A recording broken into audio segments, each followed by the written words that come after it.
This podcast is general in nature and hasn't taken your circumstances into account. It's important you consider your personal circumstances and speak to a financial advisor before deciding what's right for you. Any general tax information provided is provided as a guide only. Hi everyone. Hi Shane. Hi Deanna. So markets are at a record high again across countries like the US and Australia, despite a lot of concern that the September seasonality, which is usually negative for both the US and Australia, would result in lower returns for shares. Investors have managed to look through a lot of that concern. We've seen inflation come down continually across the readings in the major economies that we track, including in Australia. Although the US data, the last print, was a little bit more nuanced, the core numbers weren't as positive. But despite the risks around the Middle East and the US election, still seen shares look through a lot of this noise. So what gives? What could potentially cause shares to come down, or are we just set for this Goldilocks period for now? I must admit, I've been a little bit surprised at how resilient markets were. In fact, I had a holiday in the middle of the last, in September, and from history, I know August and September are often rough months. And then the start of my holiday, shares started to come down. I thought, oh, here we go. I've gone on a holiday, the market comes down. But as it turned out, September was a pretty good month and we've managed to go into record highs, as you say. Seems to me a classic case of shares climbing a wall of worry. Markets get themselves in a tither about something, whether it's earlier in the year, worries that central banks wouldn't cut rates, inflation for a while there, then suddenly we've got the rate cuts, and then it was worries about the Middle East conflict escalating, which it certainly has been doing in a horrific way. In fact, I'm a bit wary of turning on the news these days because it's so gloomy and horrible. But and then markets just sort of look through it. They respond for a couple of days. I think it's partly because the broad optimism about Goldilocks. We haven't seen the recession that everyone feared, and inflation, interest rates are coming down. We're lagging a little bit in Australia, but we seem to be heading in the right direction. So that's kept markets quite buoyant. Then you've got this other thing about the Middle East, which I think complicates it. People always think we see war in the Middle East, must be horrible. Think 1973 or 74 or 79 or the early 90s with the Gulf Wars and so on. Oil prices must surge. And then, of course, the problem is, or the good news is, that so far it hasn't actually disrupted oil production or oil supplies. So unless Iran gets drawn in or other Gulf oil-producing countries, then I think that remains the reality. And, of course, even if Iran does get drawn in, it has... And they are drawn in. They are drawn in. But so far it hasn't threatened those oil fields, production or exports. We're still waiting for, of course, Israel to respond, and they may have responded by the time you hear this. But unless Israel actually damages oil production or oil exporting in Iran, then oil continues to flow and oil prices remain reasonably okay or not threatening. So I think that's what's happening. It's just optimism around Goldilocks, and things are not quite as bad as people feared. And obviously the central banks are embarking on that rate cutting cycle. Now about 50% of major central banks around the world have been cutting interest rates. Market pricing for the Fed, though, has moderated a little bit for the end of the year. I think the market has about 225 basis point rate cuts priced in, whereas before it was a bit more aggressive than that. And the data in the US, to me, doesn't really suggest the need for aggressive cuts from the Fed right now. The Atlanta Fed numbers for the September quarter show GDP growth is likely to be around 3.2% annualized, which is still extremely strong. The consumer is basically holding up quite well. The unemployment rate came down in the last reading, so any SARM rule trigger that people were worried about isn't really there anymore. And again, Australia is sort of lagging behind in this rate cutting cycle. Have we changed our view about when we think the RBA is going to cut interest rates next? Our view has been that the rate cut's going to come in February, which is a bit later than some of the other major central banks. In the last minutes from the October meeting, the minutes removed the line about not seeing the need for a near-term rate cut. So does this mean that the board is becoming a bit more comfortable with the view that we are going to see a near-term reduction to interest rates here? It's certainly possible. I don't see a reason to change our view yet. Although if you look at the inflation data, it is going in the right direction. Trouble is, it's those monthly numbers, and we don't know how reliable they are. They've given us false steers in the past. It looked quite good earlier this year, then suddenly it started trending up again. The Reserve Bank is right not to look at the headline number. It's been distorted by the energy rebates and other things, and that'll bounce back. You know, if you're a Queenslander, you get your one-off payment, was it $1,000? But then that was just to get the government re-elected. Along with the other cost of living measures. Along with the other cost of living measures, which we can come back to. But so I think the RBA is right to look through it. But if you look at the underlying measures, the so-called trim mean, it peaked at 4.4%. Well, actually, 2022, it peaked at 6.5%, 7%. So it came down to earlier this year, it was down at 3.8%, then it went up to 4.4%. Now it seems to be resuming the decline again. It's back to 3.4%. So we've had 3 months in a row of falling trim mean or underlying inflation. That is good news.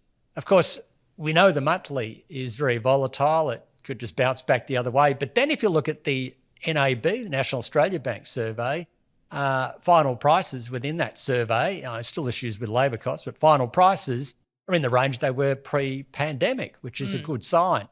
And that suggests that, you know, if we get a continuation of the fall in monthly inflation that we saw up to August, if it continues in September and then October, it is possible, I reckon, we could get a cut in December. November's probably a little bit too early. So I kind of think, February is probably a reasonable base case, but I'm not going to rule out a cut in December. It could happen. And I guess it doesn't really matter if it's December or February.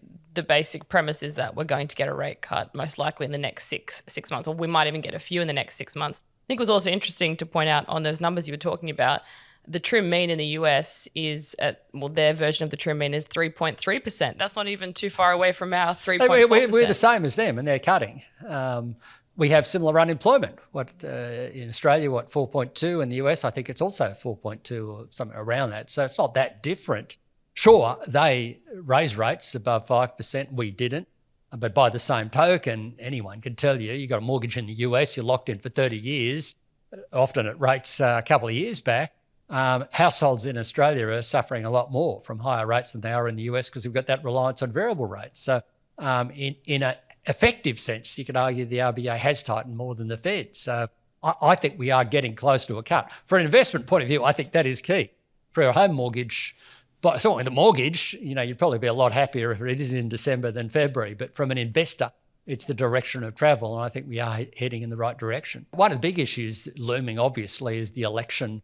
I've gone through phases where it looks like Trump was going to win, go back to June, and then, of course, the Democrats changed leaders. It looks like going in Kamala's favour. Now it seems to be going back the other way. How do you feel that's going to impact investment markets? Well, the polls in the betting markets have been bouncing around a lot. You had a note that you published this week around the implications of the US election, also what some of the betting markets are telling us. I mean, in the past week or so, the betting markets have started favouring Trump again a bit more. So some of that lead that Harris had does seem to be narrowing. And basically, the election is still 50-50. I suppose if you think about the broad state of the US economy, though, that there's been no recession, the unemployment rate is still very low. It's actually come down in the last reading. The share market has held up well. That should favour the Democrats. History would. Yeah, that's right. But I just think that it's too close to call. And given the issues with the Electoral College that we know of and the key battleground states, which still some of them have a Trump lead to them, I think that it's still 50-50. But it's hard to see much changing in the broad economic environment in the next few weeks that will change the outcome, I think, from an economic point of view. So from an investment market perspective, I suppose we have to think about the short term and the long term implications of a Republican and a Democrat victory. And I think at this stage, in the short term, a Trump victory would probably lead to share markets bouncing a bit higher in the short term because the investors would focus on his cutting of tax rates for corporates and for individuals and some deregulation. But then at the same time, we've spoken about the risks in the long term around some of those tariff issues and the fact that he can't be re-elected again, so he might go really hard on some of the global trade war issues. So I think in the long run, in the next few years, if Trump is re-elected, we could see some negatives to share markets just like we had in 2018. As for the Democrats, I kind of sort of think, well, investors will sort of see it as it's the same progression that we've had since Biden. Harris is campaigning on reducing some taxes for low and middle income earners, at the same time talking about a higher corporate tax rate. So and then the Democrats will probably not even have a majority in both the Senate and the House, or they definitely won't have a majority in the Senate. So it'll be hard for them to pass a lot of their policies.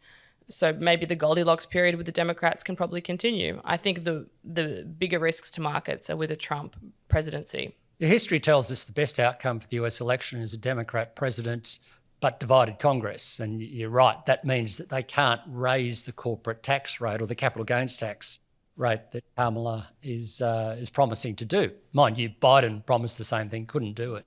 So that's the best outcome. Historically, the worst, I think, has been a clean sweep by the Republicans.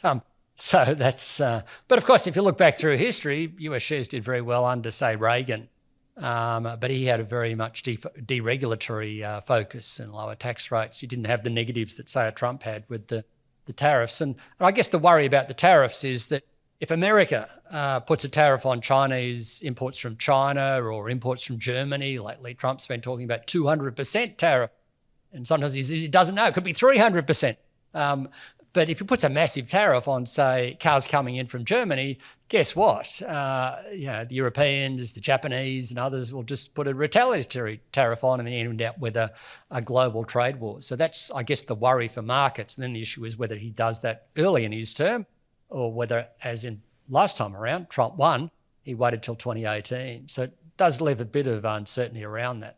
It's also interesting that the tariffs can be done via executive orders, whereas a lot of other policies around the budget or spending have to be done through Congress and has to be passed by both the Senate and the House. So they can circumvent the normal procedures that you have to do through the Congress to pass these types of tariffs, which are quicker to pass, but obviously have a much larger market impact. Either way you look at it, both parties look like they are going to keep the budget deficit in the US is quite a high share of GDP. So I suppose that increases the risk that US bond yields could creep higher even if the Fed is cutting rates. Which in turn is a risk for the share market because PEs are quite high. Certainly in the US, I think it's around 25 times on historic PE. In Australia, it's a bit lower than that. But obviously higher bond yields put pressure on that. The market's been hoping for lower bond yields, lower interest rates, lower bond yields. But if Trump comes in, blows out the budget deficit, you end up with higher bond yields, and that could be a negative from a valuation point of view. So there's a bit of uncertainty around all of that, but of course it's not all that negative. In Australia, of course, we're getting closer to elections. Queensland election coming up. Lots of goodies being handed out in Queensland. What are they handing out in Queensland? Well, it started earlier this year. 50 cents for 6 months on public transport, $1,000 rebate for households, electricity. I think that's very much a temporary thing. It sort of goes away as soon as the election's out of the way. And of course, recently the policy to have free lunches for primary school kids, which prompted me to tweet or post on X that there's no such thing as a free lunch. I don't believe there is a free lunch. Someone will always end up paying for it. It's not a free lunch. And it will be the taxpayer. It'll be the taxpayer. And you could argue, well, maybe it's those miners, maybe they'll pay for it, but someone will end up paying for it. And the question is, I actually think there is some merit in providing good, nutritious lunches for all primary school kids, gets them in a good habit. I probably benefited from free bottles of milk when I was a little kid, when I went to at least infant school, and I think primary as well. I was a little concerned, though, that the Queensland Premier was photographed eating a white bread sandwich. White bread is not the way to go for nutrition. You should be eating wholemeal. And perhaps other things away from just bread.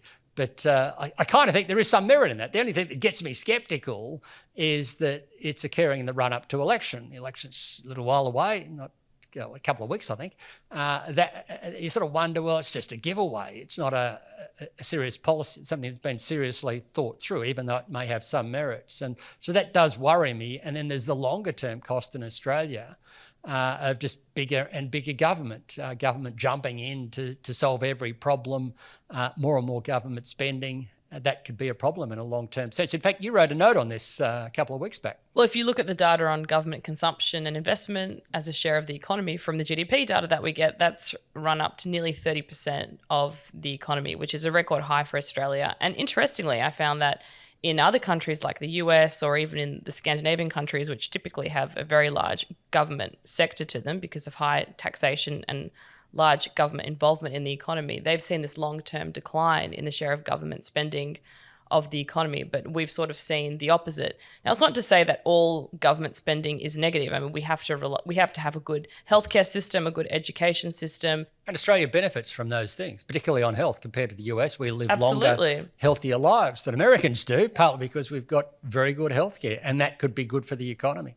And I think a lot of people are very quick to say, well, we shouldn't have this much government spending or this much involvement. But when you need to go to the hospital and get a good doctor, people are very grateful for that. So it's difficult to say, what is the optimal level of government spending that we should have in the economy. So right now, just put a number on it, something like 28% of GDP? Yeah, that's right. It's nearly 30% of GDP in Australia, and that's a record high. And it was at a much lower range. For the graph, I think you put it, there's a much lower range in the run-up prior to the pandemic. The pandemic seems to have been the thing that's ratcheted it up. And it looks like it's been a big levels adjustment. And if you believe the budget forecast, then the deficit figures are still going to be massive in the next 5 years because of the pressures of healthcare, the ageing population, the NDIS, and the interest expense as well, because bond yields have increased. So larger budget deficits should mean that large government spending will continue. So it does look like we are set for this period of the government being a larger share of the economy.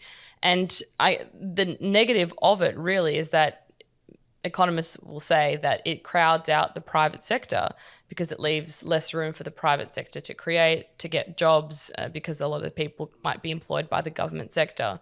Now, it is hard to know what level of government spending should we target. I don't think that there is a perfect level, but in periods where you have high inflation or particular supply constraints in sectors like we have at the moment around the construction sector, we know that the government has been putting in place a lot of large infrastructure projects. We can clearly see that has crowded out the private sector from constructing homes. So these are the sorts of negatives that you get from a larger involvement in the government sector. And then, of course, the lower productivity growth that is usually associated with a rising government sector share of the economy, which I think we have now as well. If you look at the productivity stats, we all know that it's been stagnant. Productivity level has been stagnant since about 2016.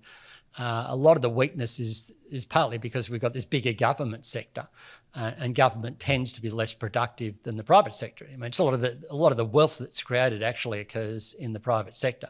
So if you put more spending in the government sector, then it limits your ability to grow the pie, so to speak.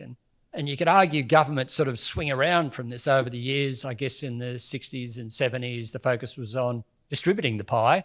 And then through the 80s and 90s, it was growing the pie. We had deregulation, privatisation, all influenced by Milton Friedman, who a lot of people hate on these days, but he did have a point that, you've got to get the balance right here. Now we seem to be swinging back the other way to debating more about how to divide up the pie. And you kind of wonder that if we really want to help more people with disabilities, help more people with age as the population ages, you've got to grow the economy at the same time. And the last few years, we haven't been doing that as well as we could. So anyway, we'll leave it there for this week. I hope that's been of value. See you, Deanna. See you, Shane. For more info on Shane and Deanna's podcasts and reports, head to the Insights Hub at amp.com.au.